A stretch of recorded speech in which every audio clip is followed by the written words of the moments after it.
Telugu digital media network లో political కేటగిరీలో number 1 కేవలం 72 గంటల్లో 1,50,00,000 వ్యూస్ పైగా పాపులర్ టీవీ నెట్వర్క్. మీ పేరు సార్?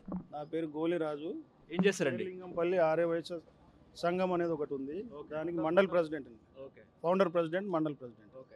ఇప్పుడు ఆ దేశంలో లోక్సభ ఎన్నికలు వస్తున్నాయి. మోడీ వర్సెస్ రాహుల్ గాంధీ, ఇద్దరిట్లో ఎవరు ప్రైమ్ మినిస్టర్ అయ్యే అవకాశం ఉంది? ఎవరిని అడిగినా, ఎంత చిన్న పిల్లలు అడిగినా, ఇది హిందూయిజం కంట్రీ కాబట్టి మోడీ గారు రావాలని వాళ్ళ మనస్తత్వంగా ఉంటుంది. రావడం కూడా ఆయన ఖాయం. మోడీ ఎందుకు మళ్ళీ ప్రైమ్ మినిస్టర్ అవ్వాలంటారు? ఇక్కడ రెండు బ్రదర్, హిందూయిజానికి మోడీ గారు 100% ఉండాలి ఇండియా బతకాలంటే. బిఫోర్ మోడీ, ఆఫ్టర్ మోడీ మీరు చూసుకోండి రాజకీయంగా, ప్లస్ మన సెక్యూరిటీ పరంగా, ఇండియా గ్రోత్ పరంగా, ఎనీ ఆస్పెక్ట్స్లో చూసుకున్నా బిఫోర్ మోడీ, ఆఫ్టర్ మోడీ చూసిన వాడు ఎవరైనా మోడీయే కావాలని అంటారు. ఇప్పుడు ఇండియా కూటమి అంటుంది ఏంటంటే, మేము పవర్లోకి వస్తే ₹1,00,000 ఇస్తామని చెప్తున్నారు, మహిళలకి 50% రిజర్వేషన్లు, ఉద్యోగాలు కల్పిస్తామని చెప్తున్నారు. వస్తారా రాహుల్ గాంధీ అధికారంలోకి? పాపం ఆయన కోరిక చాలా ఉంది, కానీ ఆ కోరిక ఎప్పుడు నెరవేరుతుందో ఆయనకి ఐడియా లేదు. ఆ పార్టీ కూడా పటిష్టంగా లేదు.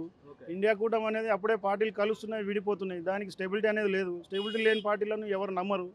ఇది వరకు జనాలందరూ పొలిటికల్గా అంత ఆస్పెక్ట్ లేదు, వాళ్ళకి అంత విషయం అనేది అంత క్లారిటీ లేదు. ప్రతి ఒక్కరు పొలిటికల్గా ఎవరికి సపోర్ట్ చేయాలి, ఎవరికి సపోర్ట్ చేస్తే మన సిచ్యువేషన్ ఏంటి అనేది వాళ్ళకి ఐడియా ఉంది కాబట్టి చూసి బీజేపీకి వేస్తారని నా ఒపీనియన్. ఇప్పుడు మోడీ విధానాలు కానీ, మోడీ పరిపాలన ఎట్లా ఉంది? సూపర్గా ఉంది. ఎందుకంటే ఇప్పుడు కరోనా సిచ్యువేషన్లో చూడండి, మనం చిన్న ఇండియా పూర్ కంట్రీ అది ఇది అని అన్నారు దేశం మొత్తం, ప్రపంచం మొత్తం.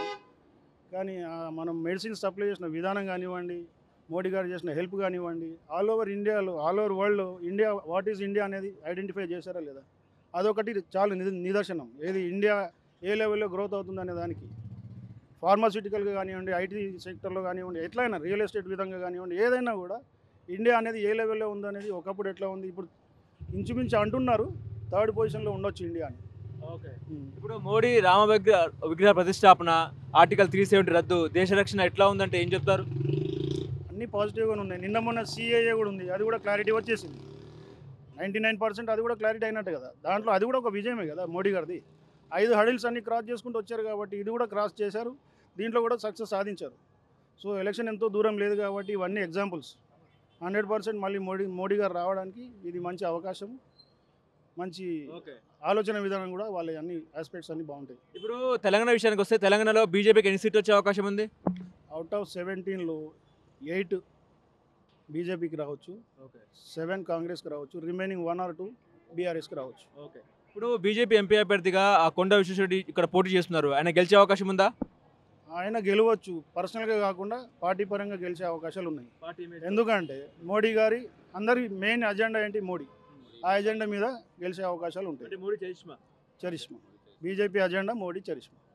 ఇప్పుడు కాంగ్రెస్కి ఎన్ని సీట్లు వస్తాయండి? ఇక్కడ కాంగ్రెస్ రూలింగ్లో ఉంది. చెప్పాను కదా బ్రదర్, 6 to 7 వస్తాయి తెలంగాణలో. 6 to 7 బీజేపీకి వస్తాయి, రిమైనింగ్ 1 or 2 బీఆర్ఎస్కి వస్తాయి. First BJP, second Congress, third BRS. ఎందుకు థర్డ్ ప్లేస్లో బీఆర్ఎస్ ఎందుకు అంటే ఏం చెప్తారు మీరు? కేసీఆర్ గారి 20 విరిగినట్టే బీఆర్ఎస్ 20 కూడా విరిగింది. ఎందుకంటే ఈ లాస్ట్ ఆయన చేసిన 10 years నుండి గ్రోత్ అనేది ఉంది. కాకపోతే మీరు చూస్తున్నారు కదా ఈ కాంగ్రెస్ ఎట్లా పుంజుకుందో, ఈ ఎంపీ ఎలక్షన్స్లో బీజేపీ పుంజుకుంటుంది. ఇప్పుడు మీ యొక్క సంఘానికి సీఎం రేవంత్ రెడ్డి కార్పొరేషన్ ఏర్పాటు చేశారుగా? 100%. నేను అదే చెప్పబోతున్నాను. Next point, 2 days before Revanth Reddy గారు మా ఆర్యవైశ్యులకు కార్పొరేషన్ ఏర్పాటు చేశారు. దానికి మేమందరం చాలా కృతజ్ఞత తెలుపుతున్నాం. నిన్న రేవంత్ రెడ్డి గారికి కూడా పాలాభిషేకం చేశాం. ఇంత రేవంత్ రెడ్డి చేసినా కూడా మీరు మళ్ళీ బీజేపీ అంటున్నారు, ఎందుకు అంటున్నారు అని మీ క్వశ్చన్ ఉండొచ్చు. వేవ్ అలా ఉంది. ఇప్పుడు మా పర్సనల్ ఆస్పెక్ట్ ఏంటి, మేము కాంగ్రెస్కి వేద్దామనే ఉంది, కానీ వేవ్ పరంగా చూసుకుంటే బీజేపీ వస్తుంది 100%. సో వస్తున్న కేసీఆర్ గారు 10 years నుండి చేయలేని పని రేవంత్ రెడ్డి గారు మా ఆర్యవైశ్యుల బడుగు బలహీన వర్గాల గురించి మంచి పని చేశారు. దాని గురించి మేము గత 3 days నుండి పాలాభిషేకం రోజు కార్యక్రమాలు నిర్వహిస్తున్నాం. మాకు ఇక్కడ లోకల్గా శ్రీలింగంపల్లి కాంగ్రెస్ పార్టీ ఇన్ఛార్జ్ జగదీశ్వర్ గౌడ్ గారు ఆధ్వర్యంలో నిన్న 4-5 సెంటర్లలో పాలాభిషేకం చేశాము.